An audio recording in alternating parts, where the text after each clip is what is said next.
Greetings, fellow conquerors. This is darkfireslide, and welcome back to EU4 in another idea groups discussion video. Today, we're going to be talking about something sort of related to the last video that I made about religious ideas getting nerfed and Deus Vult being moved to the back of the idea group. But in particular, we're going to be talking about an idea group that I feel may be a bit too strong, and maybe always has been a bit too strong. I'm, of course, referring to administrative ideas. Now, those of you who haven't taken administrative ideas, and maybe who dabble in other types of idea groups, may not understand why this group is so powerful, and that's understandable, because it's not a very cool idea group. It doesn't really do anything that catches the eye or anything like that. You know, aesthetically, it's not very pleasing as an idea group. But that being said, it is a very, very powerful idea group. And it is part of the World Conquest toolkit, I would say. Like, if you want to do a World Conquest, administrative ideas are basically mandatory, and they're basically mandatory from the start of the game. And we're going to discuss why, and discuss why this group is maybe a little bit too powerful for what it is. So, without further ado, let's start and talk about what the bonuses that this group gives, what they mean, and then we'll go from there with a conclusion. So first we get mercenary cost minus 25%. As with other regiment cost types, this reduces both the initial upfront cost as well as the overall maintenance by 25%, which is pretty powerful. Pretty simple, pretty straightforward, pretty strong as it goes, and obviously important for World Conquest because you need mercs. Alright, so next we have adaptability, which gives core creation cost minus 25%, and this idea by itself may in fact be the most powerful part of this group, and it may be the reason that this group is overpowered, but we'll discuss more about that later. Now, why is this so good? Well, if you take this idea, if you only take the first two ideas of administrative, to make a return on the investment that you spent to get this idea, you need to core about 320 development worth of land. And if you don't take 320 development worth of land from the start of the game onward, then you're maybe playing tall, or you just aren't that experienced with the game yet. Like, no offense to people who aren't able to take that much land in a game, but so that alone, it pays for itself. Now, for this idea group to so this idea is so powerful that if you take it in the early game, for it to pay for itself, you need to take 1,120 development worth of land. Now, there's another reason that this idea is so powerful.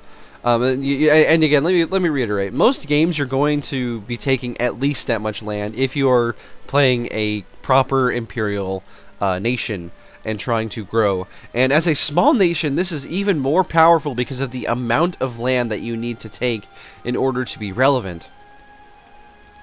And so I just cannot stress how powerful of an idea this is, just based on those. Now, it gets even more interesting when you consider, or even stronger when you consider that in common sense, countries gain the ability to start developing their own provinces. What this meant is that countries, AI countries started to develop their land, meaning it was harder to annex them fully in a war. As a result, getting this core creation cost reduction means that it is easier to take large swathes of very good land in a very short amount of time. And overall, this idea alone is just so powerful. It makes me wonder if it needs to be reduced to something more reasonable, like 15%. But even then, even at 10%, this idea would probably still end up paying for itself most of the time you play. And I can't help but wonder if it needs to be reduced in its effectiveness. So next we have benefits for mercenaries, which gives mercenary maintenance minus 25%. This would seem to be extremely powerful, except that mercenaries have a base mercenary modifier, or a base maintenance of 150%. So this takes the base modifier from 150 to 125% because it is an additive change. Which is pretty good because mercenaries are pretty expensive, and stacked with national ideas or with innovative ideas, you can actually get pretty cheap mercenaries when all is said and done. Especially when combined with things like economic ideas or quantity ideas or defensive ideas to get further maintenance reduction. Next, we get interest per annum minus 1%. Minus 1%. This is a thing that doesn't really make much sense unless you know how the interest in this game works. What this does is it changes the amount of interest that you get from 4% to 3%. And this may not sound like a lot, but when you're taking out loans of thousands of ducats, and your 4% gets reduced to 3%. Over the course of a game, this can save you intense amounts of money, make it easier to pay back loans, among other things. And this is just a very, very strong idea, even though it is deceptively strong. Like I said, this is not an aesthetically pleasing group. It is just a good group that is very, very effective. Then we get to the weakest idea in the group, in my opinion. Available mercenaries plus 25%. Most nations have a pool of 30 to 50 mercenaries, and if you need to hire 30 to 50 mercenaries, you've probably done something horribly wrong. That being said, if you do get into a situation where you can spend that much money that quickly, well, then this idea might be useful. Otherwise, not so much. Possible advisors plus 1. Again, this is a deceptively useful ability that is actually quite powerful. Think of all the times you've needed an inquisitor to convert a province, for example. Think of all the times you've needed a theologian to reduce unrest. Think of all the times you've wanted a diplomatic advisor, or a diplomatic reputation advisor, to get that extra diplomatic reputation. Think of all the times you've wanted a discipline or morale of armies advisor. This often makes it so that you always have the exact type of advisor that you want at basically every point in the game. And this is extremely useful whether you have a rich economy or whether you have a weak economy, because the advisors that you'll be able to hire are the exact ones that you want, because you are more likely to roll the kind that you actually need in your country. Next we have civil service, which is administrative technology minus 10%. This is good. It is not great. It is good. And the reason for this is it saves you more administrative points. So the thing is, this group already pays for itself in core creation cost reduction. Now, say that over the course of a game, by the time you get this idea, you'll probably be at about Tech 8 or 9. So let's go ahead and do a basic calculation of how many points you're on average going to spend. So there are 32 techs in the game. By Tech 8, that means that there are, 24 left to research in the game. And so 24, that's 60 per 24. And if I just open my calculator here,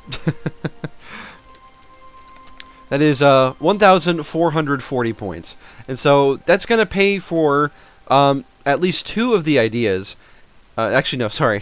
Let me math again. That's going to save you about 3.5 of these groups if this is taken as the first idea group.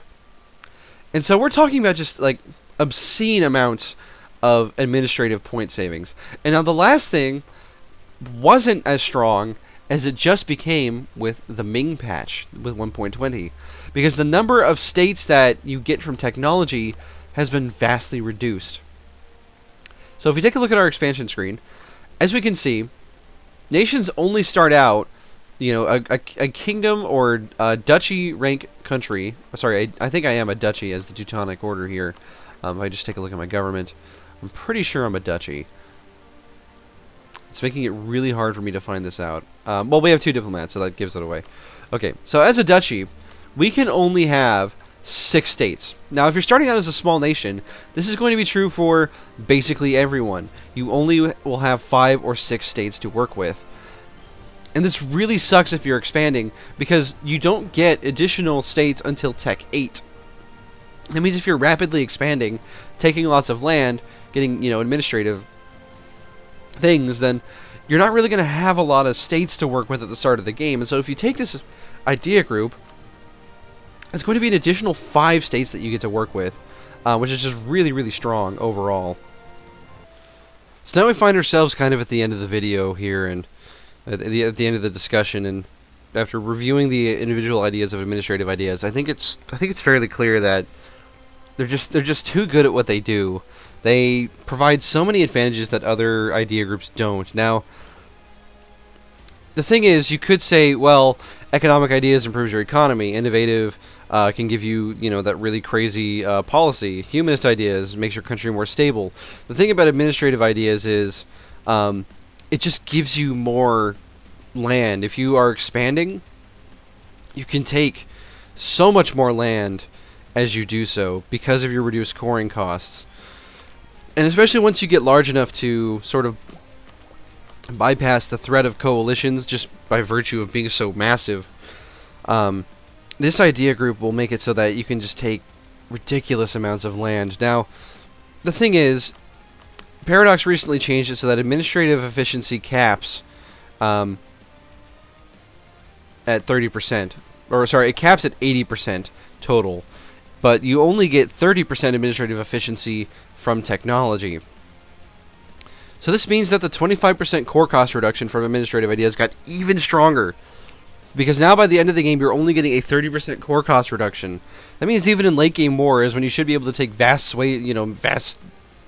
large amounts of land, you can't, because you have to pay so much in coring costs still. And so with administrative ideas, it just becomes even more useful after these changes to both states and to the administrative efficiency overall. To the point now where it's actually about as efficient to develop land as it is to administrate. And if we look here at economic ideas, we get about a 20% development cost reduction for taking economic. And so it's clear that while this is on par, I still think that overall core creation cost is just really, really, really strong and maybe too good. And, I think that that's going to be maybe a controversial opinion. Why nerf something if it's so good? And the World Conquest crowd in particular may be really upset with me for suggesting that, this idea group gets nerfed.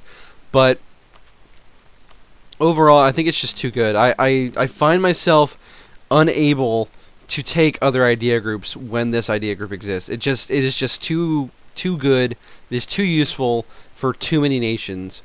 And it's not really situational unless you happen to be playing tall, which is a very, very small amount of the time. And of course, by playing tall, I mean keeping your country relatively small and focusing on developing your provinces rather than taking more land. Not to knock that playstyle, but I think most people play the standard take as much land as possible approach. And so for anyone who does that, administrative ideas are, without a doubt, in my opinion, the most useful group to take, both at the start of the game and later in the game too, just for the sheer amount of administrative points that you can very easily save by taking this group. So that being said, let me know what your thoughts are in the comments. I want to know, are administrative ideas too good? Am I being too whiny about it? Administrative ideas do have one weakness, and that is that their policies are less than great, but they do have some nice things, like with trade ideas, trade efficiency plus 20%, which is still pretty good. And with plutocratic ideas, if you have that, you can get tax and manpower modifier both plus 10%. With exploration, you can get additional global settlers and settler chance, both of which are pretty nice. And even with quantity ideas, you can get an additional land maintenance modifier reduction.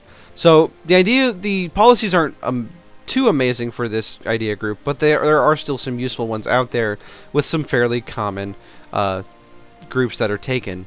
And what's funny is with with influence ideas, you can further reduce the amount of diplomatic points that you need to spend to annex a country.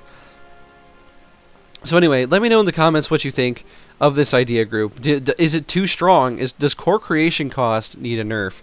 Are administrative ideas just too good to take, or too good not to take, in the current iteration of the game? That is the question I find myself asking.